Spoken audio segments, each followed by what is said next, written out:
अम्मा जी दूध नहीं आवत है।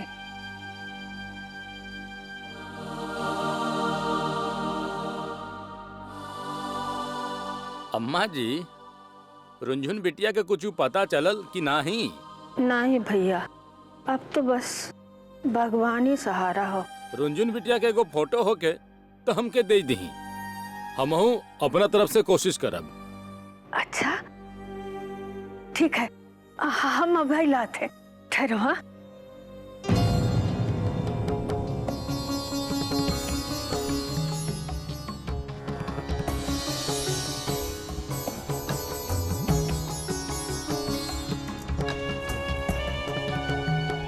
लो भैया।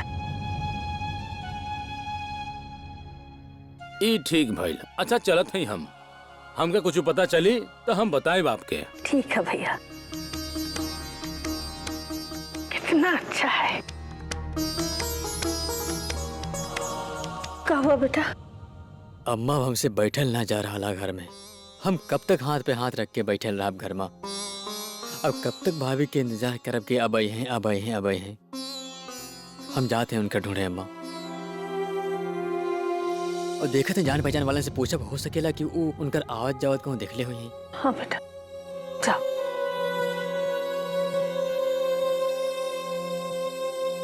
अम्मा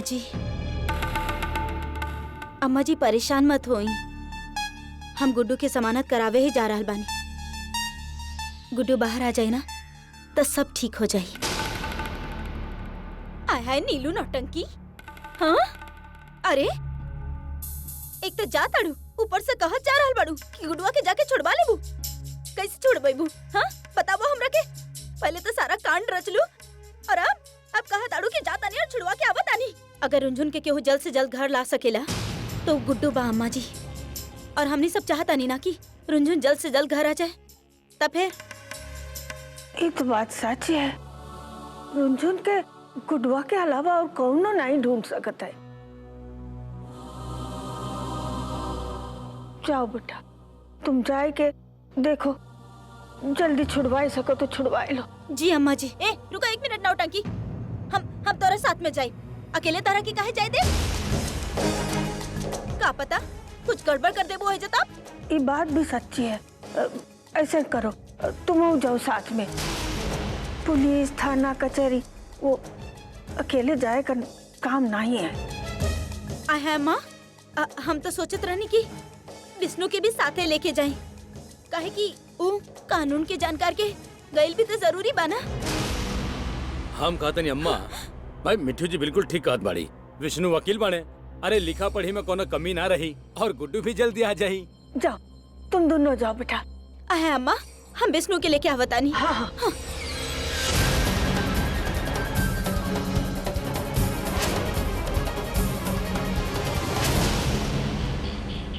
रुक मिठू भाभी, उतार एकरा। चल आहे नौटंकी वाली। अरे तू हमरा के ना अभी पहचानत नहीं खो, समझ लू कि ना? तू हमरा के ई कहरा बोले अपौड़े मत सिखावा। हमरा से धोखा करबू? यानी सुना, हमरा से धोखा करबो, विष्णु पांडे वकील से धोखा करबो। ये बिरान जंगल में काट के दफन कर दे धोखे, समझ लो। छोड़ी, का बोलल जा रहल बानी आप लोग? ऐसा कुछो नहीं खे। और हम आप लोगन के धोखा काहे दे? अरे हमार यकीन करी, ऐसा कुछो भी नहीं खे। अरे तोहार मन इतना ही साफ सुथरा बाना तो गुडुआ के कसम खा के कहा कि तारा के रुंझुन के पता ठिकाना नहीं के मालूम। और अगर झूठ बोलबू ना तो गुडुआ के मरल मुंह देखबू।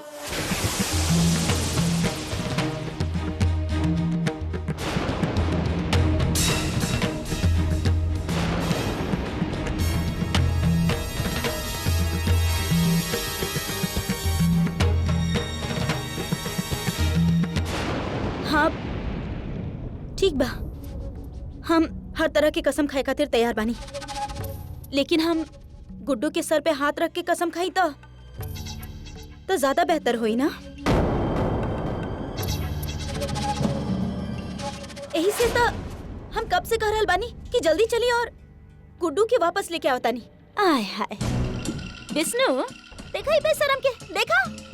अरे वो गुड्डुआ घर में आ जाई तई का एक करता 5 उंगली घी में और सर कड़ाही में।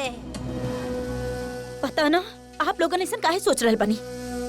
अरे हम बस इतना कहे चाहता नहीं कि अगर हम गुड्डू के बाहर निकाला तो वो रुंझुन की ढूंढे में दिन रात एक कर दी। सोची हम तो आप लोगन के फायदा की बात करल बानी, लेकिन हमरा के काबा आप लोगन के तो हमरा पे बिल्कुल भरोसा ही नहीं है।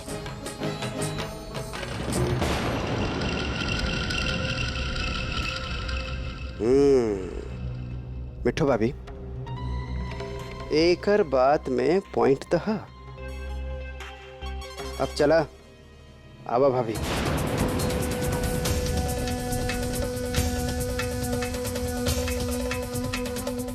ई दोनों लोगन के बेवकूफ बना के बड़ा मजा आ रहा बा। ई तो हमरा के ही पता बा कि गुड्डू रुंझुन के कितना भी ढूंढने की कोशिश कर ले, लेकिन वो रुंझुन के कबो ना ढूंढ पाई। काहे कि रुंझुन तो मर चुकल हुई, वो कहाँ से आई अब? अरे आवा।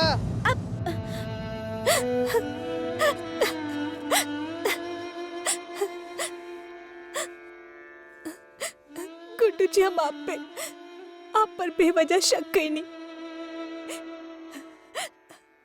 हमके ना पता रहे हमके की नीलू के साजिशा। हम पता ना अब आपसे मिल भी पाइब की ना। गुड्डू जी, आपके बहुत याद आ रहा। आप सही कतरानी गुड्डू जी, सही कतरानी आप। हमके इंसान के बिल्कुल भी पहचान ना पहचान पैनी कि नीलू इतना बड़ साजिश रच रहा ना पहचान पैनी और ओकरे साथ देनी और आपके दोषी माननी। हमके माफ कर दी गुड्डू जी, माफ कर दी, हमके माफ कर दी।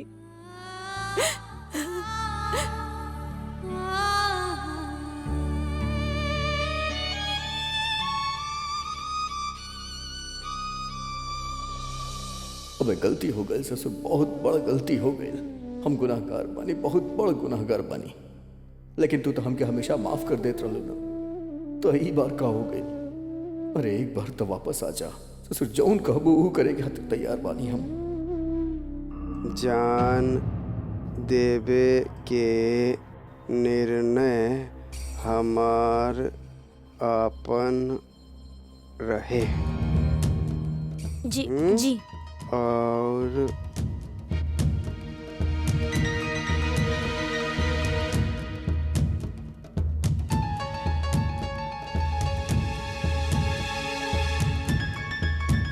जी सही बा।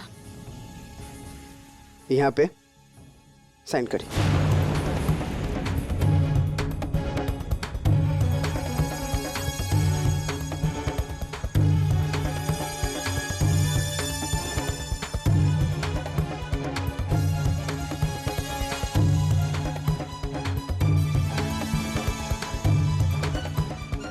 हवलदार, गुड्डू शुक्ला के जमानत हो गए, ओकरा लेके आवा।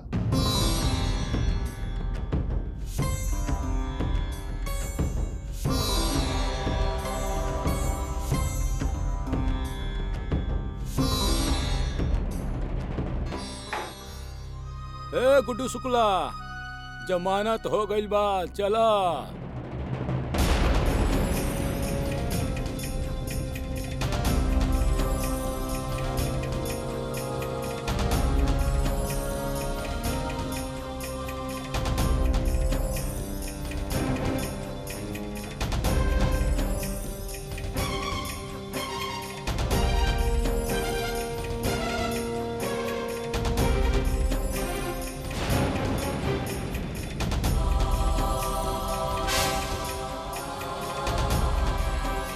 गुड्डू, तुम्हार जमानत हो गई। इला यहाँ साइन कर।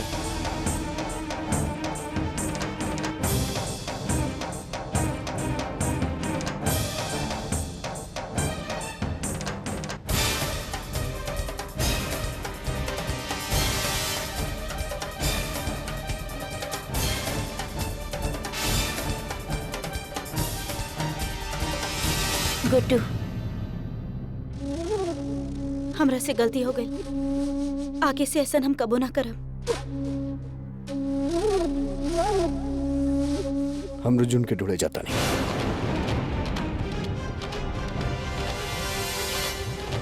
पता ना कब तक लौटूंगा।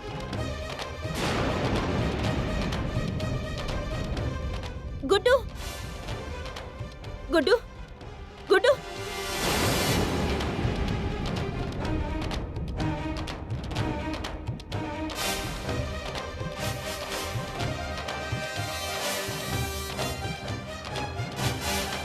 ए नचनिया, ध्यान से सुना। गुड्डू के हम सिर्फ इहे खातिर छोड़बैले हैं ताकि वो रुनझुन के ढूंढे के अर्जी दुनिया के हर कोना में लगा सके। और हमके पता है गुड्डू रुनझुन के ढूंढ के ही छोड़ी, समझ लो। आया है विष्णु, एकदम सही कहा ताड़ा। चलो मिठू भाभी। चलो जल्दी करो।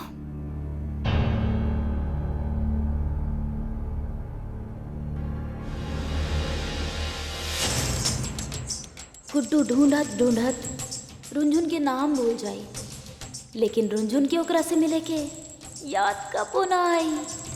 काहे कि जौन उहाँ चल जाला ओकरा केहू के याद ना आवेला।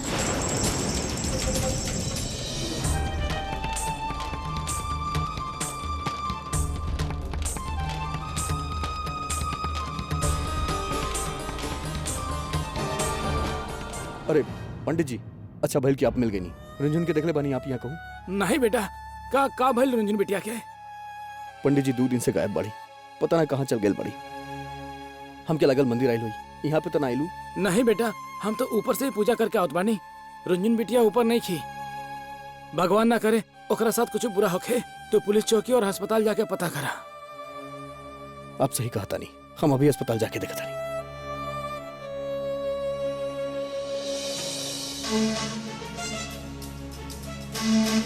नौटंकी, रुका। ये गुड्डुआ के मोबाइल और पर्स लेते जा।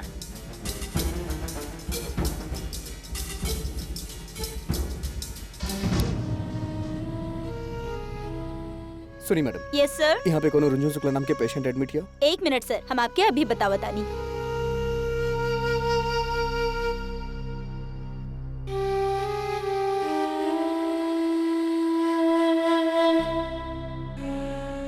तनी जल्दी देखी ना।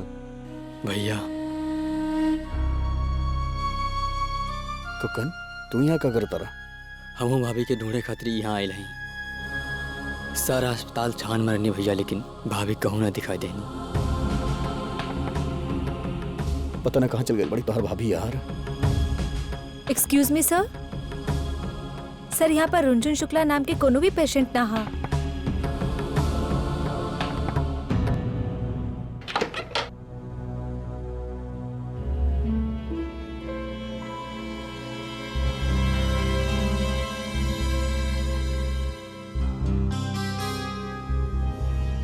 ये लो, खाना खा लिया, हाथ खोलो थे।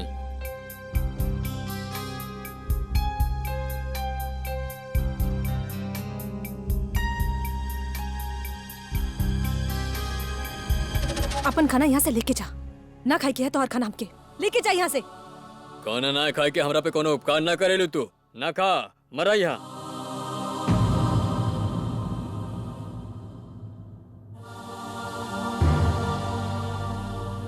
हे भगवान, हम क्यों के का बिगाड़ ले रानी जे हमके ये सजा मिल रहा।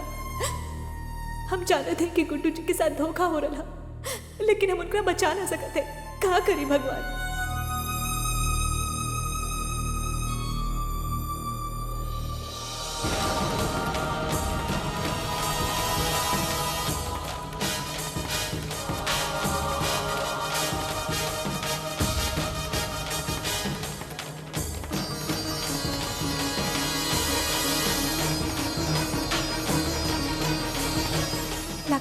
के आदमी अपन मोबाइल भूल गया।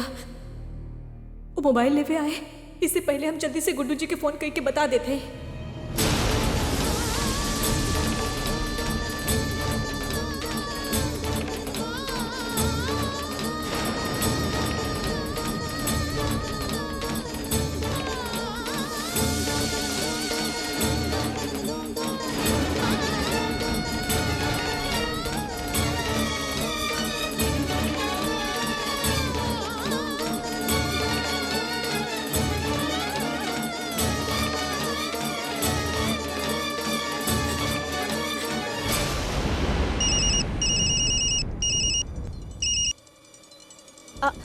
हेलो गुड्डू जी हम रंजन बोल रहे हैं।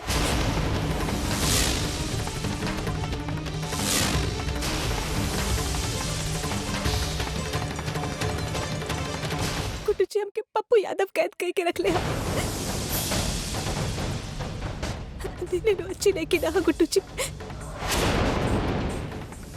वो हमके आपसे अलग करने के चाहता। वो पप्पू यादव से मिलल है।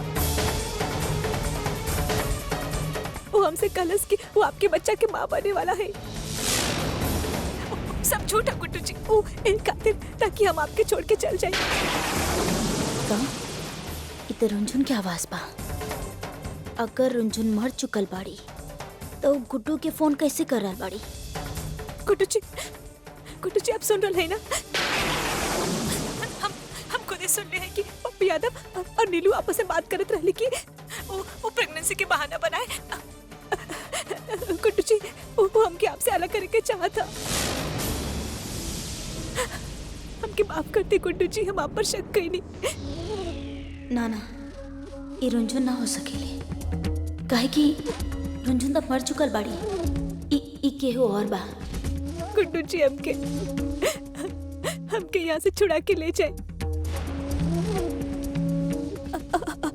अब सुन रहे ना गुड्डू जी? हेलो गुड्डू ना, हम नीलू बोल रहा बानी। बोला का बोले के बा?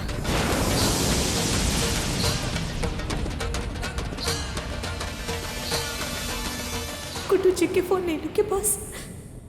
हे भगवान, अब का हुई? हेलो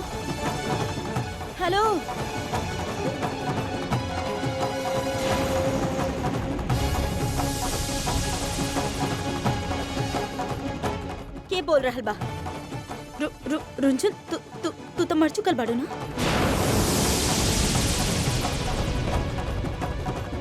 फिर बताओ सच।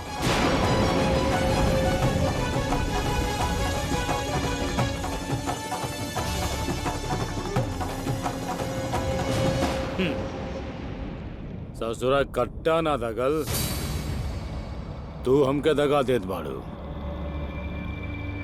स्वामी के फोन करते रहलू कि स्वामी आके बचा ले हमरा के।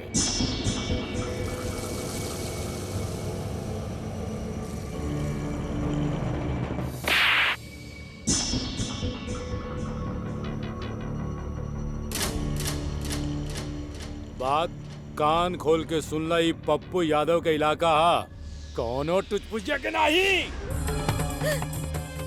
यहाँ से निकलने का ख्याल दिमाग से निकाल दा। तू भैया जी गलती हो गई। ते फिर से गलती कर लेते भैया हो? जी गलती हो गई भैया जी आइंदा ना होई। दोबारा ऐसा गलती भाई ना तो एक जना मिलल बा भाषा मुझे वो ससुरा। और सुना है, दोबारा गुड्डू सुकुलवा का फोन कर ली तो पहले ओके मारम, फिर तोरा के मारम, हम समझ लू।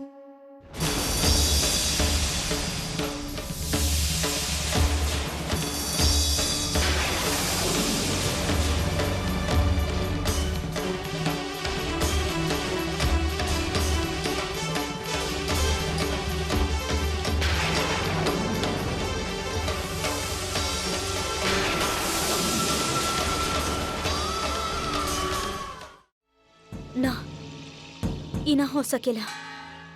रुंझुन तो मर चुकल बाड़ी। कहीं ऐसा तो ना कि पप्पू हमरा के धोखा दे रहल बा, रुंझुन के जिंदा रखल और हमरा से कह रहल बा कि मार डालो ओकरा के। नीच आदमी का पत्ता पलट गए हो कि अपन जुबान से। अभी पूछा तानी साला से।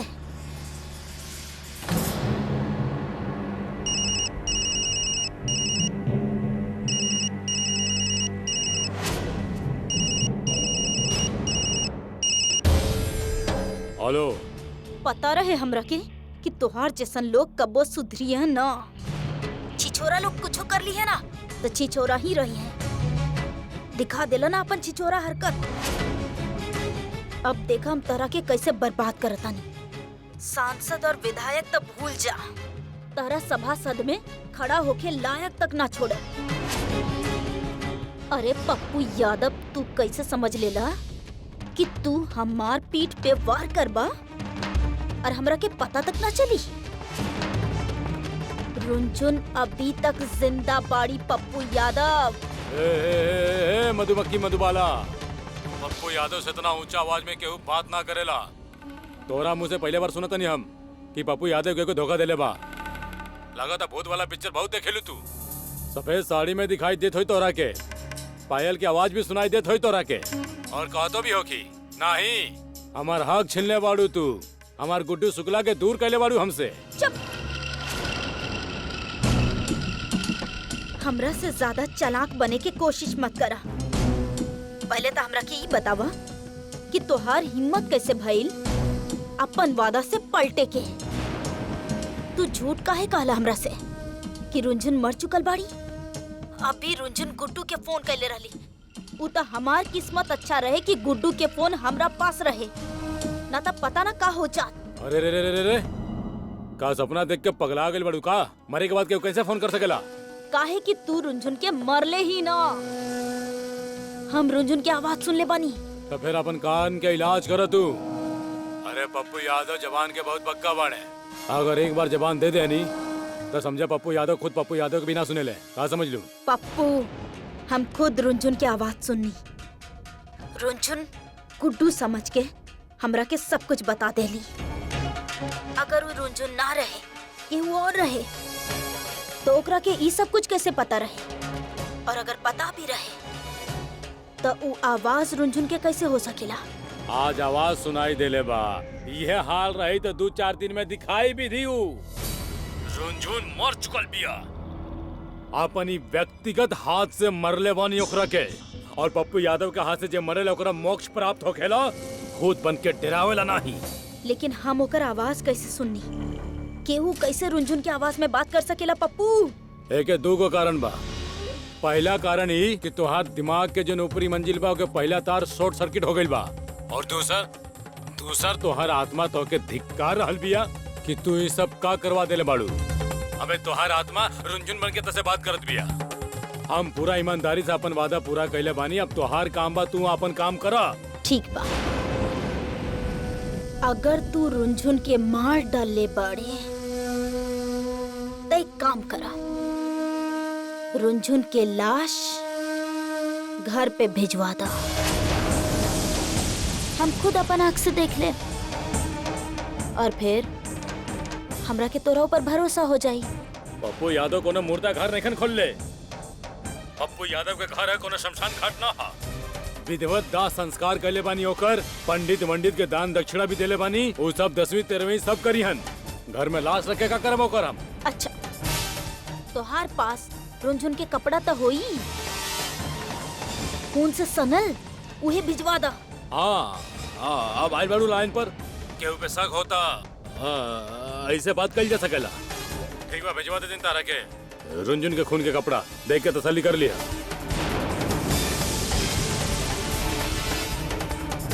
अगर पप्पू इतना विश्वास से कह रहल बाकी वो रुंझुन के मार डालस तो फिर हम रुंझुन की आवाज कैसे सुनी?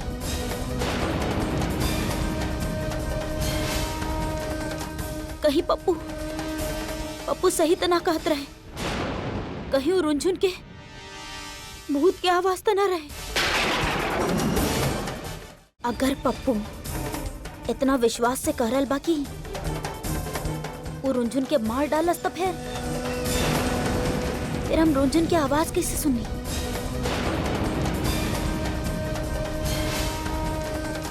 कहीं पप्पू पप्पू सही तो ना कहत रहे, कहीं वो रुंझुन के भूत के आवाज तो ना रहे।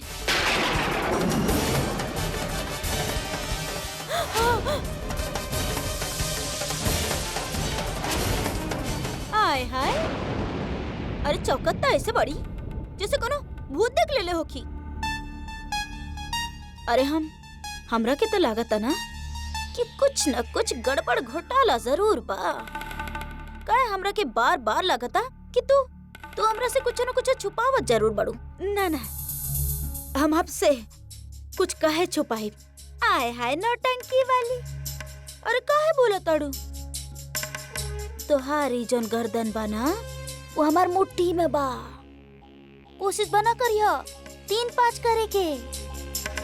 ढिंढोरा पीट पीट के ना सबके बता दे कि तू कितना बड़ा सातिर खिलाड़ी बाड़ू। गुडुआ के कोनो बच्चा उच्चा नहीं खे तोहार पेट में। तू तो खाली गुडुआ के पावे खातिर इस सारा नाटक नौटंकी करताड़ू। मामी, छोट सा बात के आप कहाँ से कहाँ लेके चल गए नी? ऐसन कुछो नहीं खे। हाय हाय, तो का हम जान सकता नहीं कि तू केकरा से बतियावत रहलू? पप्पू यादव से?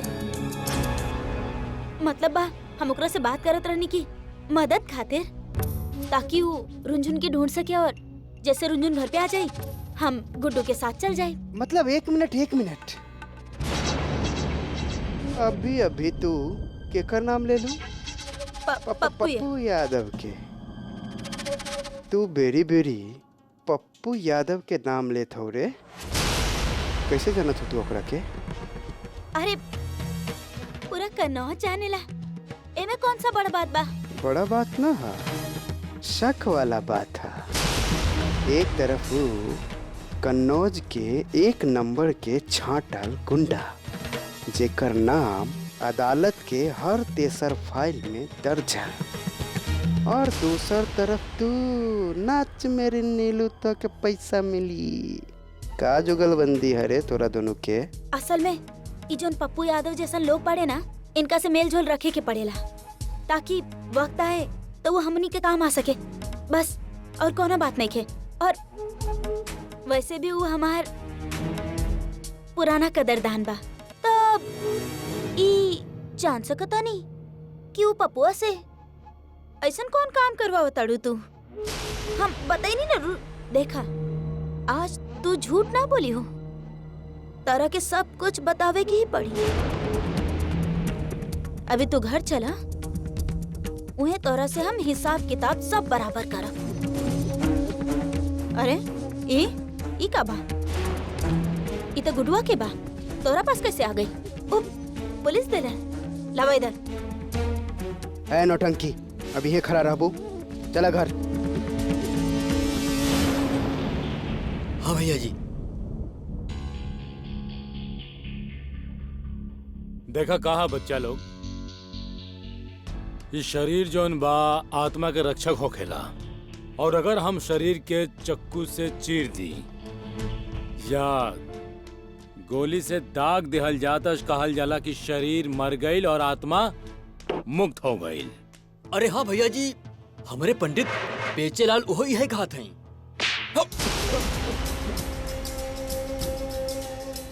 अरे ससुरा, बीच में बोला था जूता से मार मार के मुंह लाल कर देम तोर। हाँ भैया जी गलती हो गई, अभी और कुछ ना बोला हम। तब भाभी श्री के शरीर के रक्षक यानी उनके साड़ी के हमशक्ल चाहिए।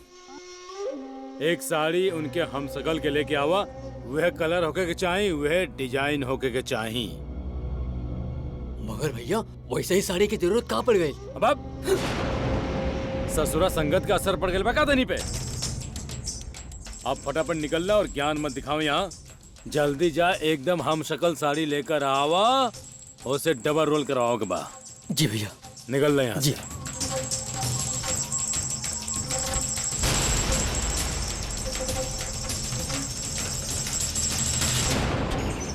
हे भगवान, कहाँ हो गया? कहाँ है हमरे बेटे? गुड्डू, ए गुड्डू बेटा, कुछ खबर मिली का? नहीं मिली ना।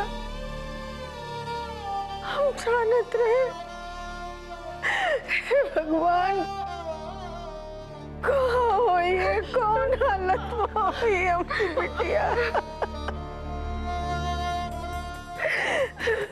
गुडुआ सब तुम्हारे कारण हुआ है।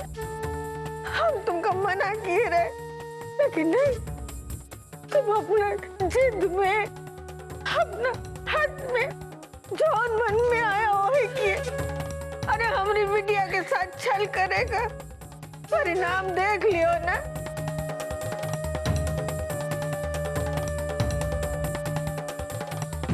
अम्मा, हम तहार चरण के सौगंध खा के कहा तानी कि हम रुंझुन के साथे कोनो छल, कोनो कपट ना कैले बानी। हम आज भी ओकरा से उतने प्यार करेली जितना पहले करत रहनी, और अपन जिंदगी के आखिरी सांस तक ओकरा प्यार करत रहब। तोरा फिर भी लागेला कि हम गलत बनी तो तू जौन सजा देवे चाहता रू हमके मंजूर बा। हम मुफ्त तक ना करब। हम कुछ गलत ना कही। भैया कहाँ जा रहा है भैया? हम रुंझुन के ढूंढे जाता नहीं। पता नहीं कौन ग्रहण लग गया हमरे गृहस्थी में। अम्मा प्लीज मत रोई। आप देखिए दीदी जल्दी वापस आ जाए, सब ठीक हो जाए। अरे का ठीक हो जाएगा बिटिया, सब तो सत्यानाश हो गया। अम्मा अब रो के का फायदा अम्मा? अरे हिम्मत हार के का मिली अम्मा? हमार रुंझुन और हम और आप क्यों के कुछ बिगाड़ नहीं का? ना ना, तो फिर क्यों काहे कुछ बिगाड़ी अम्मा? लेकिन आप इस तरह से हिम्मत हार अपना अम्मा, तो हम सब लोग तो टूट ही जाए अम्मा, टूट ही जाए। अबे अम्मा, अबे इस तरह से रो के ना भगवान के परेशान मत करो, कहे कि अपन भगवान तो बहुत दयालु बाड़े। अबे अपन हीरोइन के ना अबे लावे खातिर अबे जरूर कोनो न कोनो रास्ता जरूर ढूंढत होगी। परेशान ना होगा अम्मा। अम्मा, अब विष्णु पड़े अम्मा के समझावा ना बे। अम्मा, अम्मा काहे इतना रो रहल हो? देखा गुड्डू गइल ना रुंझुन के ढूंढे, अभी मिल जाइयो, तू चिंता मत कर। आय हाय अम्मा, ना रोवा। देखा अपन जोन रुंझुन बिटिया बाड़ी ना, वो तो भागो वाली बाड़ी ना। अरे भगवान ओकरा साथे जरूर होई अम्मा। अरे कल तो हमें रुंझुन का जन्मदिन हो। हे भगवान, कोनो चमत्कार करो, हमरे बिटिया को हमरे पास भेज दो। उसकी उजड़ी हुई गृहस्थी बसाए दो प्रभु, बसाए दो। गुड्डू जी, हम रुंझुन बोल रहे हैं, इन नीलू अच्छी लड़की ना। गुड्डू जी, वो हम क्या आपसे अलग करे के चाहता गुड्डू जी? पप्पू यादव से मिला था।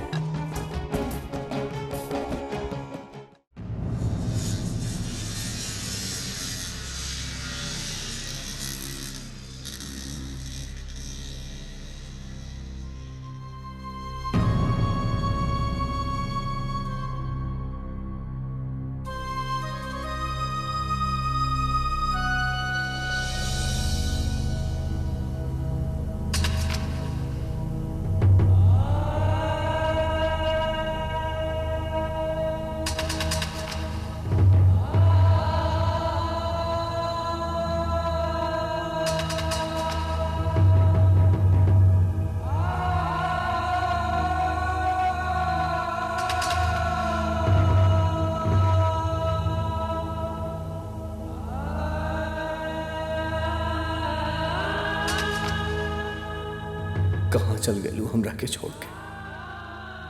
और कैसे सोच लेलू कि हम तोहरा बिना रह पाई? अरे सोचो तोहरा बिना हम ना रह पाई। तू वापस आ जा हमरा पास।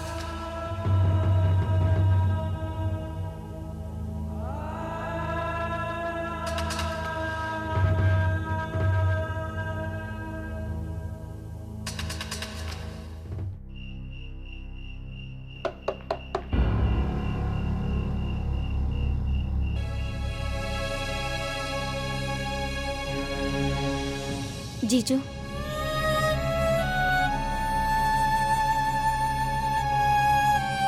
जीजू आप ऐजा बैठी, हम आपके खातिर खाना लेके आवतानी। रुका महादेवी, हमके भूख नहीं खे, तू खा ला और अपन ख्याल रखा। सागराधनि मदा सारे गरे गरे सा सानी रे सा सानी रे सा धाम गमा गरे गरे गरे सनि सा धाम गरे सा।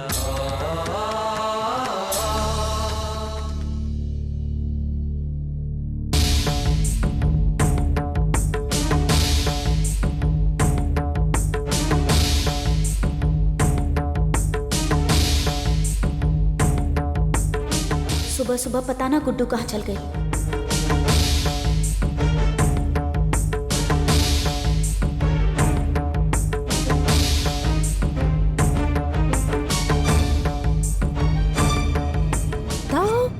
अरे मिट्टू दीदी, कलसन वाली, हम जोन कर रहे ना वो जरा ध्यान से सुनी। गुड्डू रुनझुन के ढूंढे में ना कोनो कसर ना छोड़ी। अरे देखना रहा ही आप लोग कैसे छटपटा रहा। अरे कुछ खैले ना हो कल से, ओकर सर पे तो एक ही धुन सवार रहा, रुनझुन रुनझुन रुनझुन। अरे मिट्टू दीदी, हम अपन आँख से देख ले आई कि रात के ना गुड्डू 12 बजे घर आयल रहे और आज सुबह 5 बजे निकलल वो रुनझुन के ढूंढे खातिर। अबे बिल्लू दीदी, अबे गुड्डू के गुणगान करे के बाना तो जरा हमरे सामने गुननाई गा होकर। अबे ये सब जो ना आंधी तूफान और बिजली फटल बाना, ये सब वो गुड्डू के वजह से ना। वो नौटंकी वाली के घर में लेके आई और ना ही न मिट्टू जीजी हीरोइन अपन घर छोड़ के जात। अबे हीरोइन तो हीरोइन, ओकरा से ज्यादा ना बिल्लू दीदी और मिट्टू जीजी हमरा क्या अपन फिकर हो रहल बा। अगर हीरोइन कहीं मर मरा गई, इधर उधर हो गई या लौट के ना आईली ना, तो फिर हमनी लोग ना अबे तबाह हो जाए, सड़क पे आ जाए बिल्लू दीदी मिट्टू जीजी। अबे आओ का ताओ, बात तो सही करल हो कलसन वाली। हाँ, लेकिन जरा हमार बात सुना। हाँ का थोड़ा अच्छा बात करा ना, जिससे हमकी रुनझुन मिल जाए।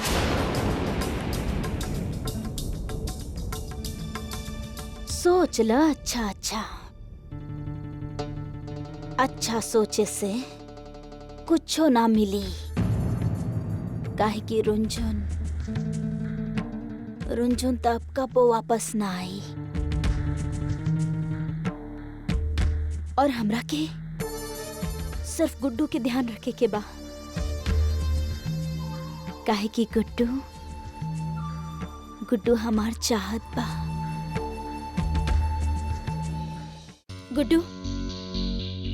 गुड्डू का भइल बोला ना। दूर हटा हमरा सामने से।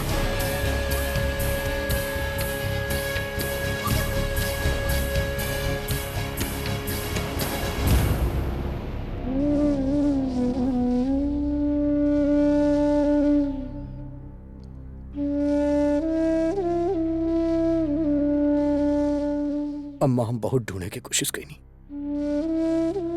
पता ना कहाँ चल गई बाड़ी।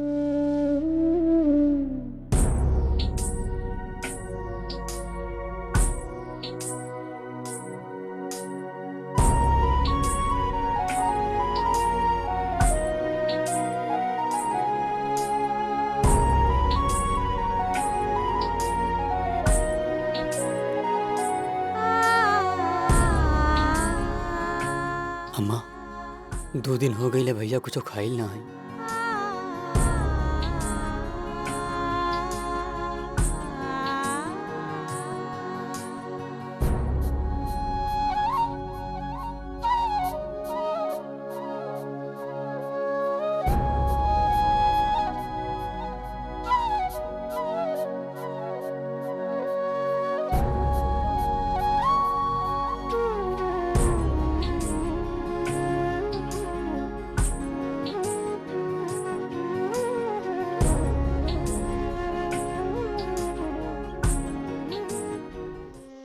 भैया जी ई रहल वैसन मैचिंग साड़ी।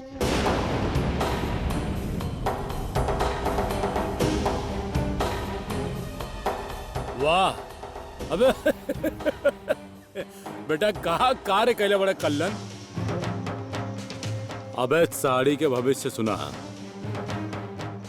ये जौन साड़ी भी आ रक्त के प्यासी भी आ।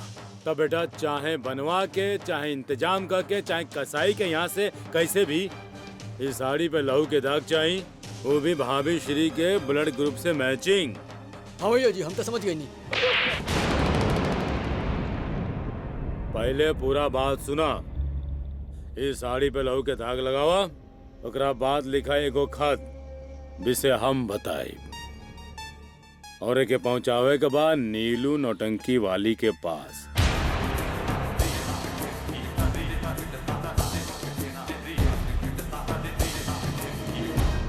हाँ, नीलू नौटंकी हमार जान। रुंझुन के मरला के जौन सबूत तारा चाहत रहे ओकर खून से सनल साड़ी उतर के काल ललिता निवास के गेट पर हमार आदमी पहुंचा दी।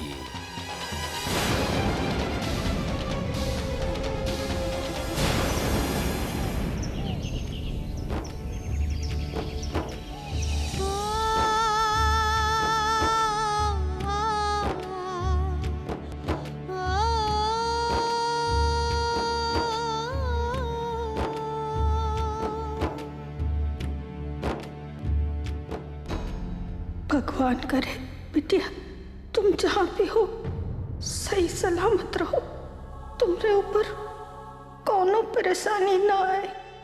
तुम्हारे जन्मदिन पर हम तुमको यह आशीर्वाद दे सकते बिटिया। देखो तुम्हारे खातिर खीर बनाए हैं, लेकिन तुमको खिलाए नहीं सकत हो। कहाँ हो बिटिया, कहाँ हो? वापिस आए जाओ ना, आए जाओ ना वापस।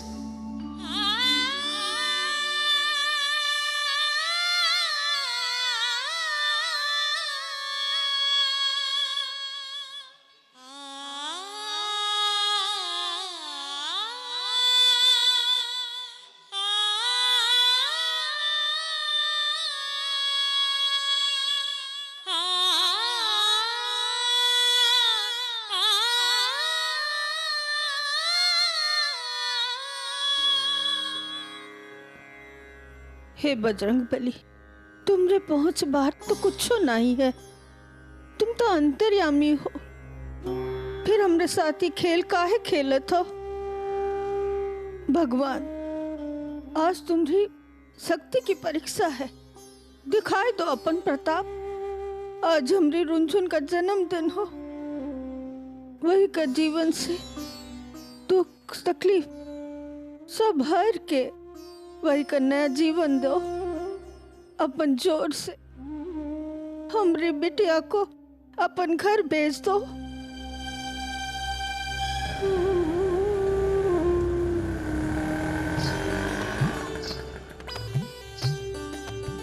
चाचा चाचा गाड़ी रोकी। हाँ चाचा बस हम 1 मिनट में आवतानी। अच्छा ठीक बा, जल्दी आओ।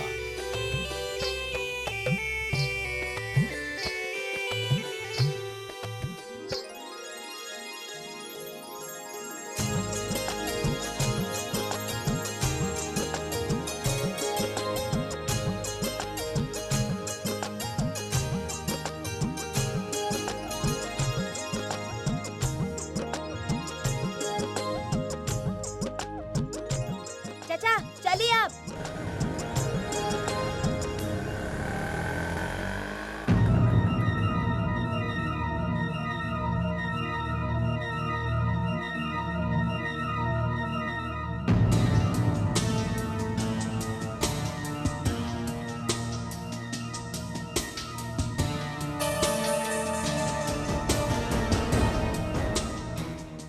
ये तो लगा था पूरा मोहल्ला के अखबार का बंडल यही से फेंक गई।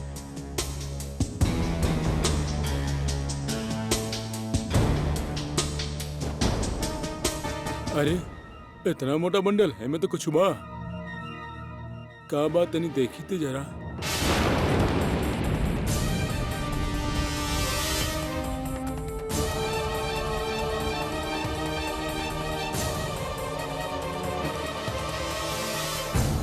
गुलर के फूल और पंच तत्व में विलीन हो चुकल जीवन के खोजल ना जा सकत हा, लेकिन तू मूर्ख लोग ऐसन कर रहल बाड़ा। तुम लोगन के कौनो गलती नहीं खे में, मतलब अज्ञानी बाड़ा ना, लेकिन हम तू लोगन के ज्ञान देत बानी। रुंझुन के ढुनाई के अब विश्राम द। उ पंच तत्व में विलीन हो गई, अर्थात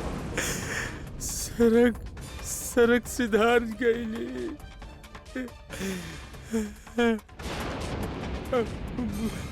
बिल्लो रानी।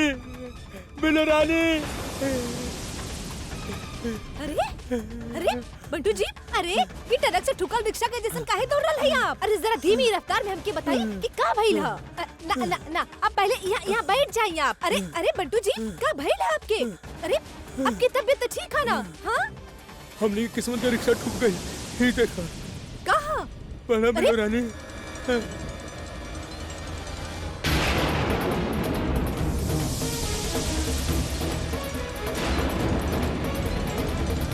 अरे बंटू जी, ये सब कहाँ बंटू जी? ये कहाँ से मिलल बंटू जी? ये चिट्ठी तब एमे कहाँ? एमे कहाँ?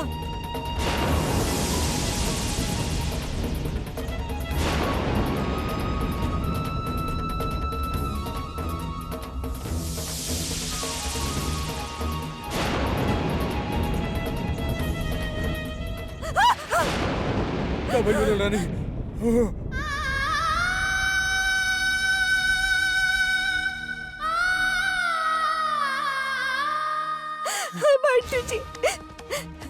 बंटू जी, ये सब कहाँ बंटू जी?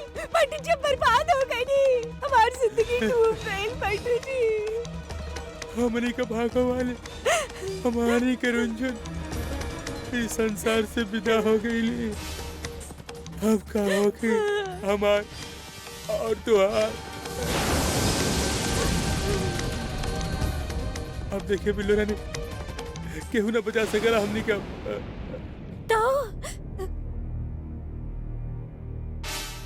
बंटू जी, हमारी बात सुनी बंटू जी। हमके तो पता कि अब हम लोगन में से क्यों ना बच सकत है बंटू जी। बंटू जी, हम और आप बच सकत है। अरे बंटू जी, आप वो कहावत ना सुन ले है का? चंदन की लकड़ी जला था तब भी सुगंध फैलावेली, और मरल हाथी सवा लाख क्यों खेला? तो लेकिन हम हैकर मतलब का भइल? तो मतलब ये है बंटू जी कि रुंझुन तो मर गईला, लेकिन हम लोग ना भागो वाली के भाग के इस्तेमाल कर सकत हैं। बिल्ला, मरे के बाद कैसे फायदा उठावल जाई? अब तो अरे ये तो सोचे क्या ना बंटू जी, जरा ठंडा पानी डाली अपन सिर पे और ठंडा दिमाग से सोची।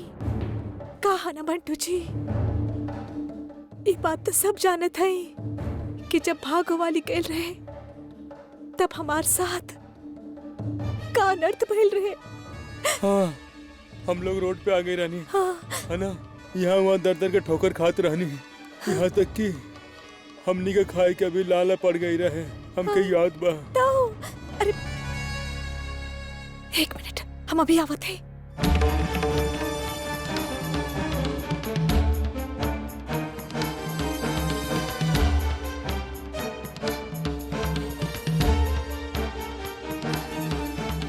सुनी बंटू जी, हाँ, हम दोनों ना आज भी गरीब बन जाए बंटू जी। यही खातिर पैसा हड़पे के बारे में सोची। कैसे? भागो वाली मर गईला, हाँ, ये कौन कौन जाना था? केवल हम और तू। हमारी बात सुनी, आप ना केहू के बारे में बोला भी ना, जिक्र भी मत करिया। हाँ, एकदम चुप रहा। हाँ, हम लोग इस साड़ी के ना, इस साड़ी के फिर से पैक कर देते हैं और वो चिट्ठी कहा? हाँ, और एगो नया चिट्ठी लिखा था हम लोग। चिट्ठी? हाँ, तो उस चिट्ठी में हम लिखा बंटू जी हम रुनझुन के किडनैप कर लेनी यहाँ और 10 लाख रुपया काली पहाड़ी के पास पहुंचा दो। समझने की ना?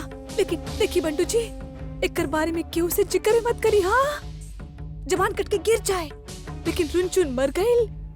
एक बारे में क्यों के कुछ पता ना चले बंटू जी। हाँ, बस ये तरीका बंटू जी, भागो वाली के मरे के बाद भी भागो वाली के भाग के फायदा उठावे।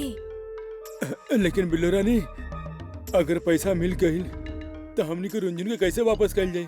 वो तो मर गई।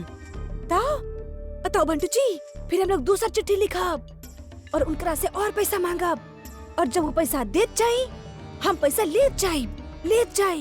अब बिल्लो रानी, जब हमने पैसा ले जाए तो रुनझुन के कहाँ से वापस कर जाए? अरे अभी हम का बताई और का सोची, एक बारे में हम ना सोच रहे हैं बंटू जी। अभी तो हम ई सोच रहा है कि हम 10 लाख रुपया कैसे निकाली।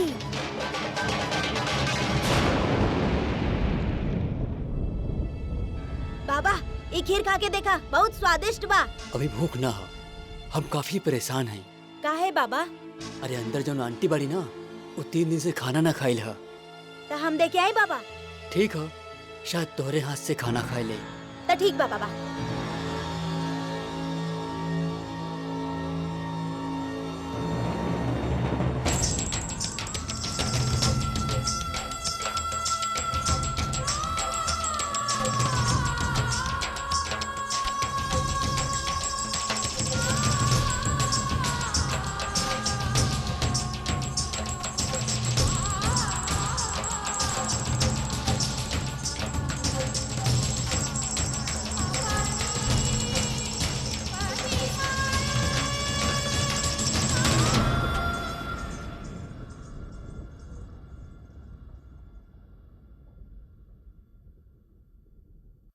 गुड्डू, ए गुड्डू,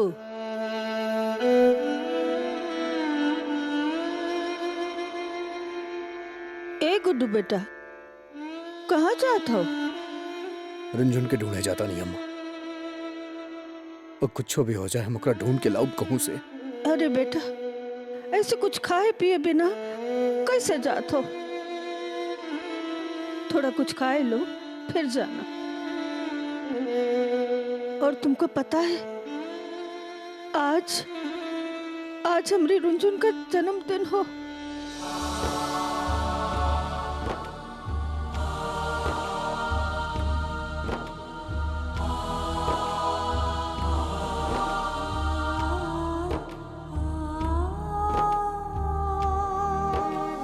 जन्मदिन मुबारक हो गुड्डू जी।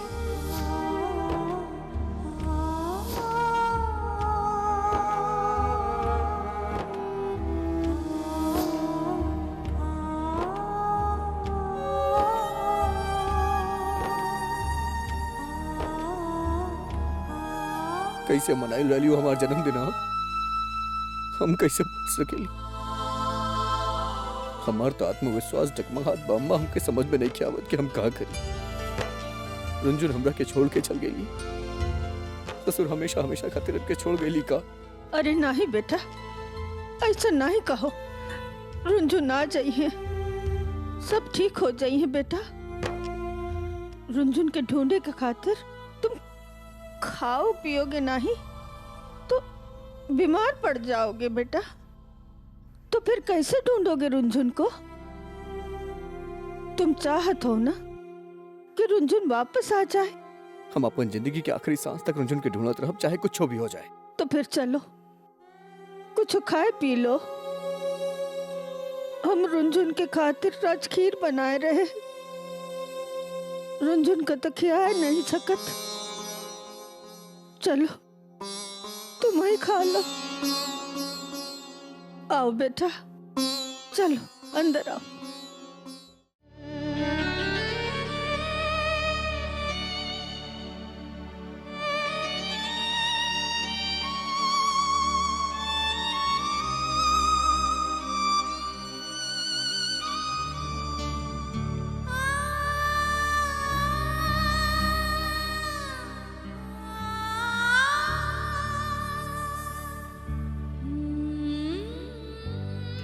अम्मा के हाथ की बनल खीर।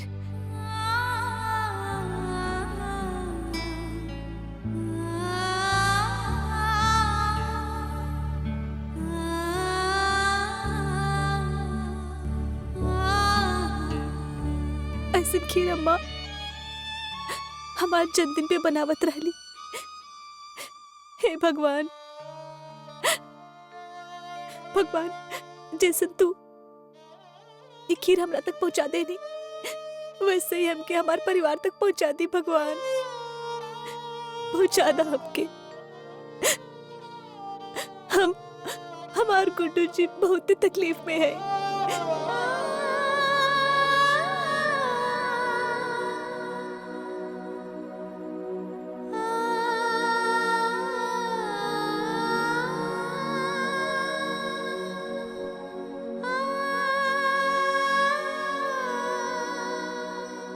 जन्मदिन मुबारक हो के रंजू, बहुत बहुत मुबारक हो के।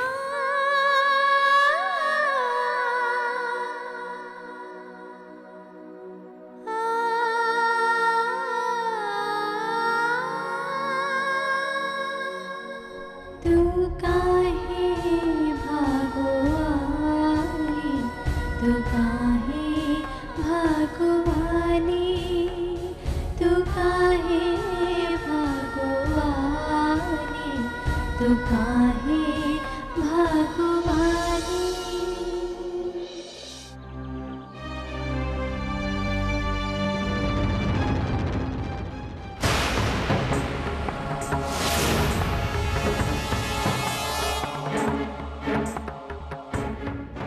रुंझुन के साड़ी अभी तक आइल ना। कहीं पप्पू साला फिर से हमरा के धोखा तो न दे रहल। कौनो ठीक नहीं खे ओकर। कहत रहे कि सुबह सुबह पार्सल भिजवा दे। अभी सुबह हो गई, कब भिजवाई? कहीं कहीं पार्सल केहू और के हाथ में लगे ना तो बहुत मुश्किल हो जाए।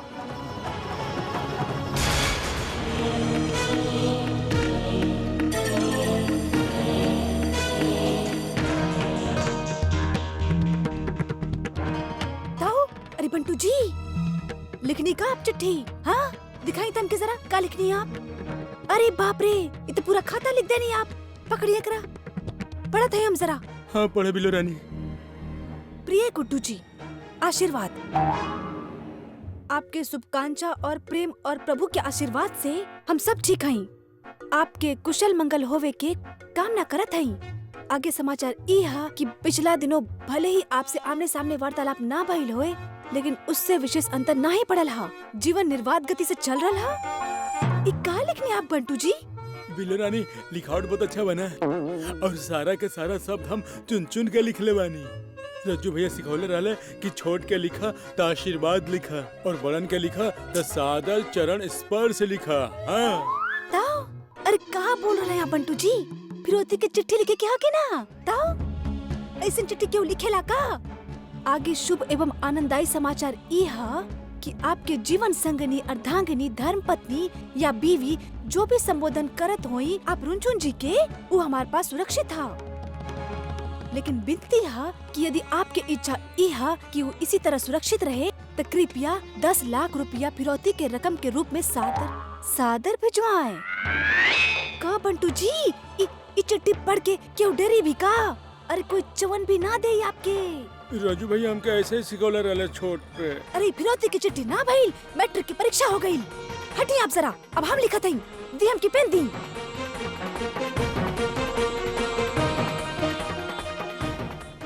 का हमके तो ई चिट्ठी ना।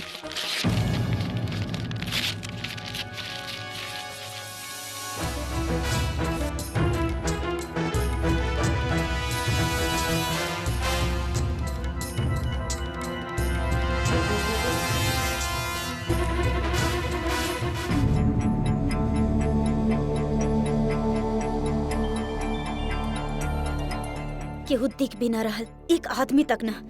इ पप्पू के भी कोनो भरोसा तो नहीं है ना। पता ना पार्सल में का भिजवा दी है। जब तक हम अपन आँख से देख के तसल्ली न कर ले, हमरा के अब यकीन ना होखे वाला एकरा ऊपर। गलती हमारी रहे।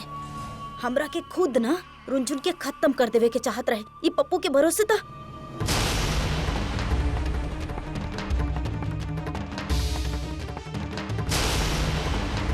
ए नौटंकी वाली,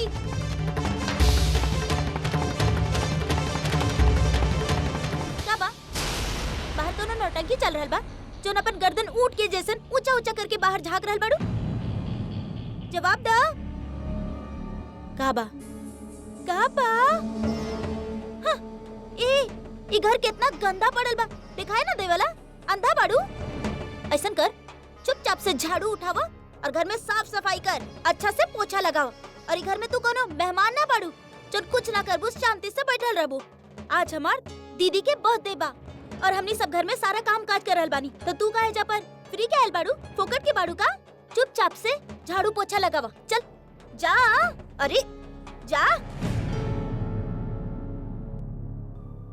तहरा दुरुस्त करे में ना हमरा के 2 मिनट से ज्यादा ना लगे वाला बा, लेकिन अभी ना। ई बता रहल बाड़ी आज रुनझुन के जन्मदिन बा। अजीब संजोग बा। खैर ई साला पप्पू भी ना रुनझुन के कपड़ा भेजे वाला रहे, इतना देर काहे लगा देलस? न तब बड़ा मजा आई। जन्मदिन मरण दिन में बदल जा। ए पुतली भाई, कानवान ठीक बना? बहरी तो ना हो गइल बड़ू? हम कहली घर के साफ सफाई कर, सुनाई ना देवेला का? महादेवी तमीज से बात करा। हम तोहार नौकर नहीं खी, जौन जी में आयल कह देलू, और हम ना करब साफ सफाई। बाबा 1 मिनट, हमरा के तमीज सिखेबू? वाह, जेकर ना घर के ठिकाना ना खानदान के ठिकाना, वो हमरा के सिखाई है कि तमीज का होखेला। अरे पहले हमरा के ई बतावा कि तू एक घर में कौन हैसियत से रहल बाड़ू? कौन औकात बा तोहार? दोसर के पत्ती पे डोरा डाले लू? जवाब दे हमरा के, जवाब दे। हमार हाथ छोड़ महादेवी, हम ना छोड़ब। इतना अक्कड़ तो बा, छोड़। ना लगावा तनी झाड़ू पोछा, का कर लेबू? बतावा तनी का कर लेब हम? हाथ छोड़ हमार। मुंह से बात कर, हाथ से ना, ना तो हम भी मजबूर हो जाए, समझ गेलू? और ई जौन झाड़ू पोछा बर्तन खाना बा ना, ई ना तोरा जैसन औरत के काम बा, हमार जैसन औरत के ना। और हम कलाकार बानी, हमार बहुत सारा चाहे वाला बा, हमारे को समाज में रुतबा बा। तू लोग के तोरा के जानेला? घर वाला? तोहर रिश्तेदार? बस तनी अपन जबान पे ना लगाम रख। ना लगावतानी तो सुन हमार बात, हम तोहरा जैसन औरत लोग से मुंह ना लगावतानी। मत लगावा ना, जौन पड़ी ना लात के भूत बाड़ू, बात से तो मानबू ना। महादेवी हमार हाथ छोड़। अबे ए तरह से काहे तू लोग दंगा फसाद करत आड़ू? अबे हम बानी ना ए महादेवी। अरे ए नौटंकी वाली, अरे दंगा फसाद करे खातिर हम बानी ना कलसन के ग्राम प्रधान के बिटिया। तू लोग काहे दंगा फसाद करत आड़ू? और तू दोनों जने ना मां बने वाले बाड़ू। और का चाहत आड़ू कि तू लोगन के जौन औलाद होके वो बंदूक लेके पैदा होके कलसन के जैसन? अरे समझ में कुछ आवेला कि ना? अरे का महादेवी, अबे तू काहे ई नौटंकी फटंकी वाली के मुंह लगत आड़ू? हम सिर्फ इतना कहनी कि घर जरा गंदा बा तो साफ सफाई कर दे, लेकिन ई बाड़ी की हमरा के आकर दिखा रहल बाड़ी, हमरा से उल्टा बात कर रहल बाड़ी, जबान चलावत रहली। हम का कुछ गलत कहनी चाची? अबे महादेवी, एमे गलत का बोल देलू तू? हां अबे झाड़ू लगावे सिको तोहार ई जो स्नो पाउडर लिपस्टिक ई जो नाखून पालिश लगाल बाड़ू, ई का खराब हो जाई। अबे चल जाके पोछा लगावा। हां ए घर में ना सबके सब पागल बाड़े, सिर्फ गुड्डू के छोड़ के। इनकर मुंह काला के बस हमरा के चिंता हो रहल बाकी कहीं पप्पू के वो पार्सल घर में केहू और के हाथ ना लग जाए। का करी हम? अबे महादेवी, अबे तू ना अबे चिंता ना ही करो, अब ई हमार लपेटे में आयल बाड़ी ना। अबे देखते जा, अबे साबुन और शैम्पू लगाए वाली के ना अब हम गोबर से नहलाए।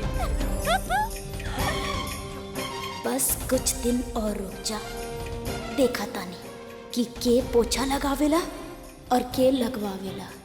गोबर के जैसन तू लोग जस छितराना कैले ना तो हमार नाम भी नीलू ना।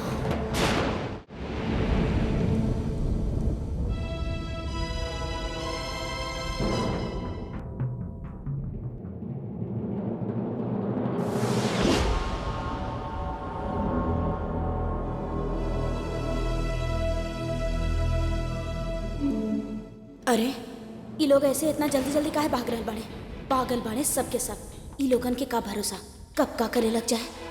लेकिन हमरा के तो आगे के तरफ रह के होगी, वरना वो पैकेट जकरा में पप्पू रुंझुन के खून से सनल कपड़ा भेजे वाला बा के वो और के हाथ लगल त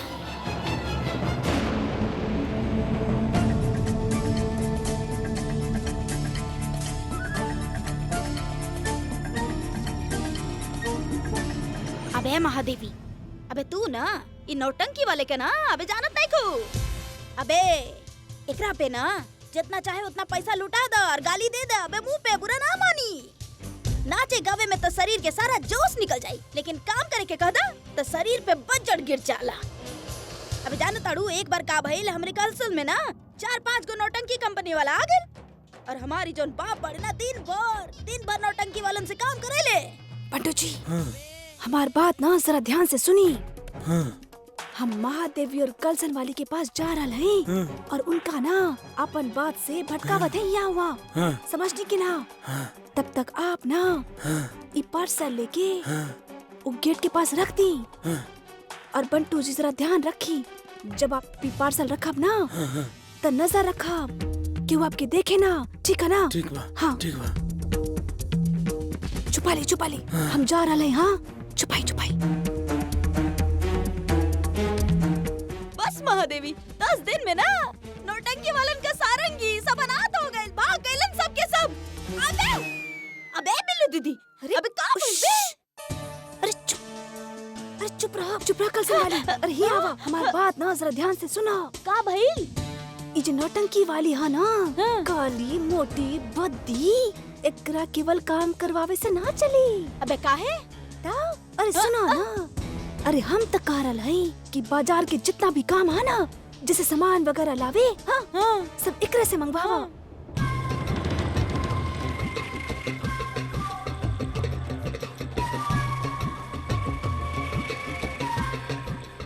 अच्छा से चांगर लगावे की पड़ी, तब समझ में आई बात। हाँ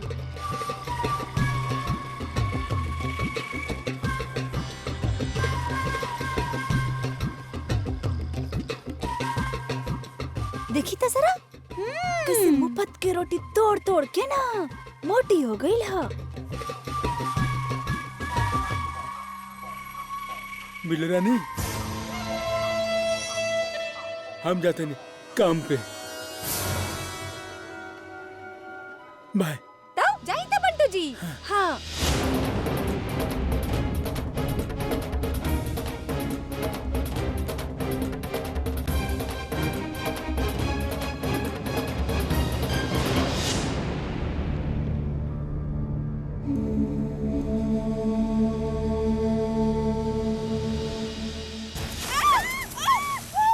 अरे आदि बाड़ू का दिखाई ना देवेला?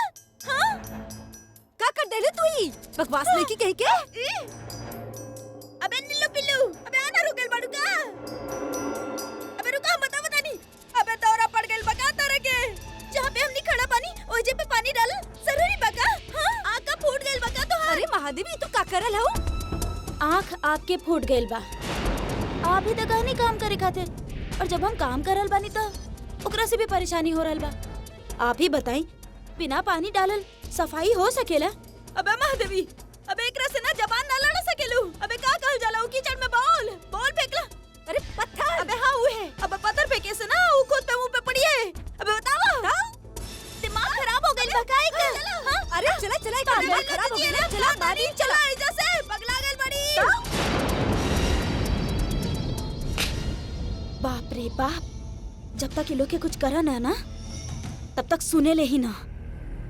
खैर कोनो बात ना, ये लोग तो अंदर गए, अब हमरा के बाहर जाके चाहिए, बाद में ये लोगन के देख ले।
साड़ी त रुंझुन के बा।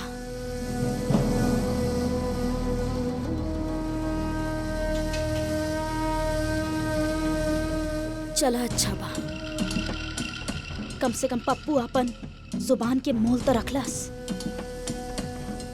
लेकिन हमरा के ई समझ में ना आ रहल कि रुंझुन हमरा के फोन कैसे कर सकेली। वो हमार भरम तो ना हो सकेला। पता ना के फोन कर रहल बा, छोड़ा।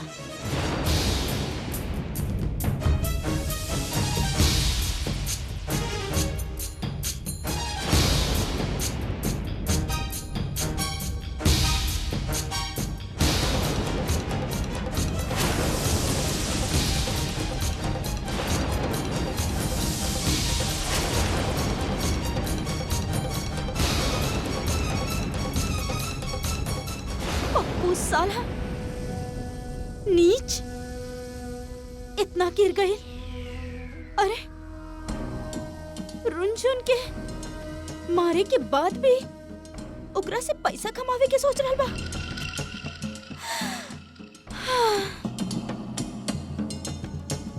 पप्पू साला के त हम ऐसन मजा चखाई कि जिंदगी भर राजनीति भूल जाई। छी।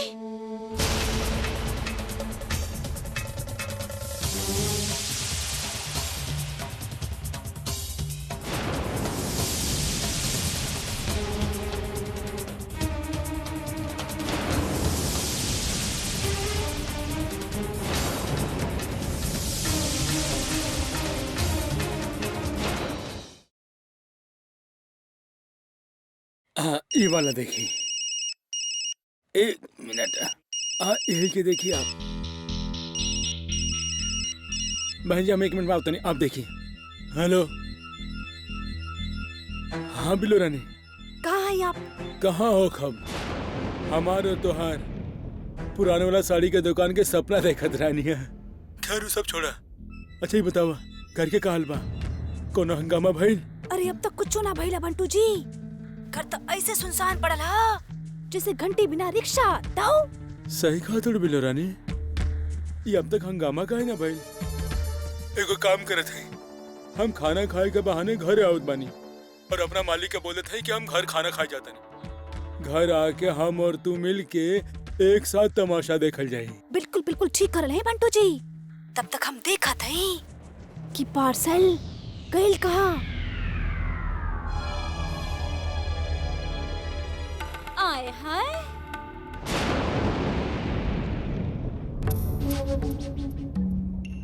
नीलू नील पड़ी नौटंकी। का छिपावताड़ू हमरा से? का छिपावताड़ू? मिठो भाभी 1 मिनट। रुंझुन किडनैप हो गई है।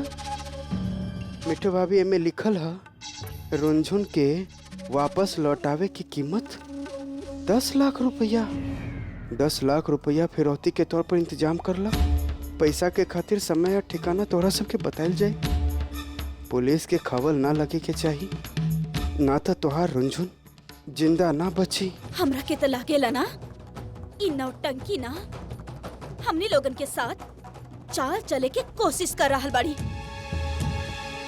इधर आओ, इधर आओ।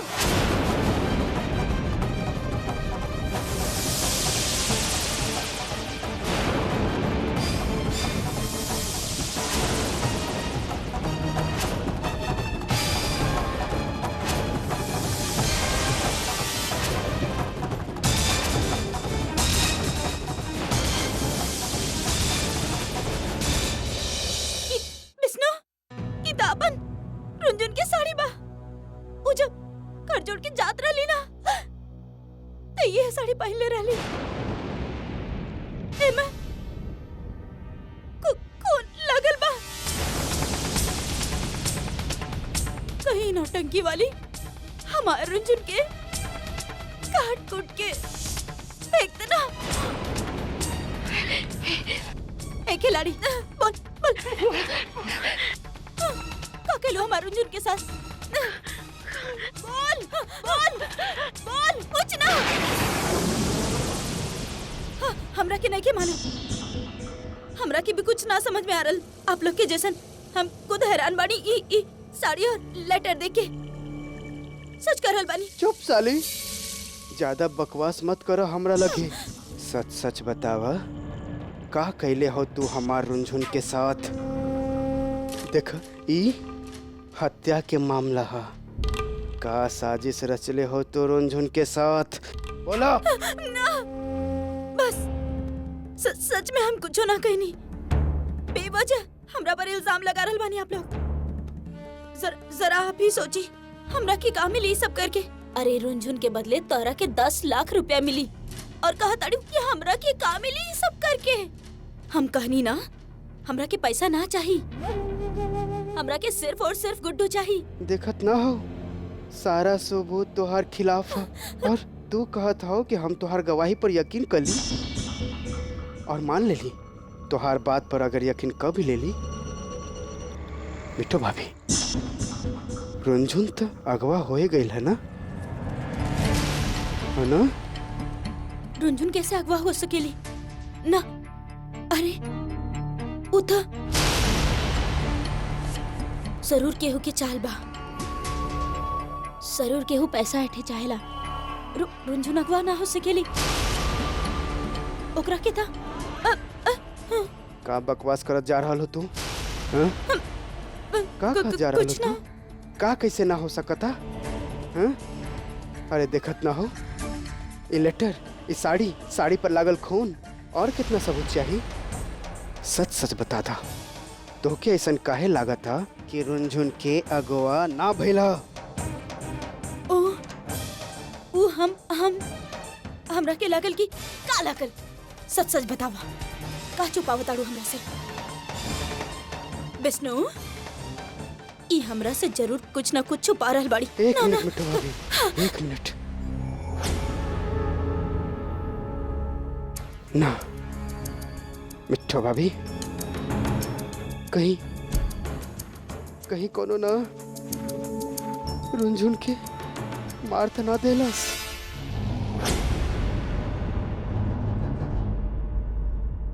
ना, ऐसा ना हो सकेला। अगर रुंझुन मर जाई तो फिर ही 10 लाख रुपया के डिमांड के लेटर कैसे आई था? कुछ हो, रुंझुन हो जिंदा।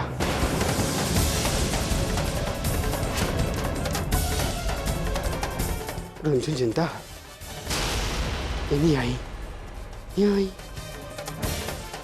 हमके ना देखो आइडिया आयल है। हाँ, तनी से देर में लाखों कमाए के आइडिया। आहे विष्णु, अरे चीनी घोल के ना करेला के तासीर के मीठ करे के कोशिश मत करा। अरे हमरा के साफ साफ बतावा कि कैसे हो जाए पैसा अंदर? किडनैप के हाईजैक कके हम रुंझुन के ई खून लागल साड़ी के साथ दोसर लेटर भेजब, बदल देबी लेटर के। और एकरा में लिख दे 10 लाख के जगह 30 लाख।